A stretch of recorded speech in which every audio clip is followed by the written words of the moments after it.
முஹம்மது ஸல்லல்லாஹு அலைஹி வஸல்லம் கைபர் யுத்தத்தில் நஞ்சூட்டப்பட்ட ஒரு ஆட்டிறைச்சியை சாப்பிட்டார்கள். நஞ்சூட்டப்பட்ட ஆட்டிறைச்சியை சாப்பிட்டார்கள். அந்த வருத்தத்தை சக்கராத்தில் உணர்ந்தார்கள்.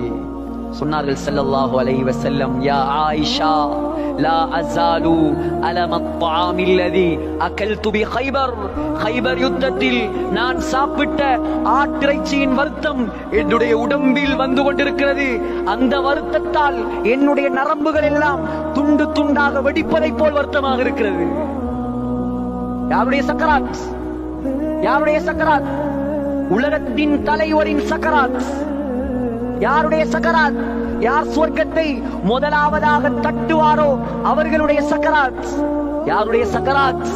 யார் முதல் முறை கியாமத்துடைய நாளில் அல்லாஹ்விடம் நமக்காக பேசுவார்களோ அவர்களுடைய சக்கராத் இது. நம்முடைய சக்கராத் அல்லாஹ் காப்பாற்ற வேண்டும். சகோதரர்களே, எந்த அளவு வருத்தப்பட்டார்கள். பக்கத்தில் ஒரு நீர் தடாகம் இருந்தது.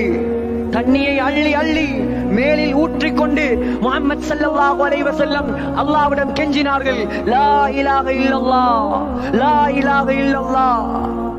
உலகத்தில் வாழும்போது கலிமாவோட வாழ்ந்தாதான் சக்கராத்தில கலிமா வரும். வட்டி கடையில நின்று போட்டு கலிமா சொல்லி மௌத்தாகணும் ஆசை வைக்க முடியாது சகோதரர்களே.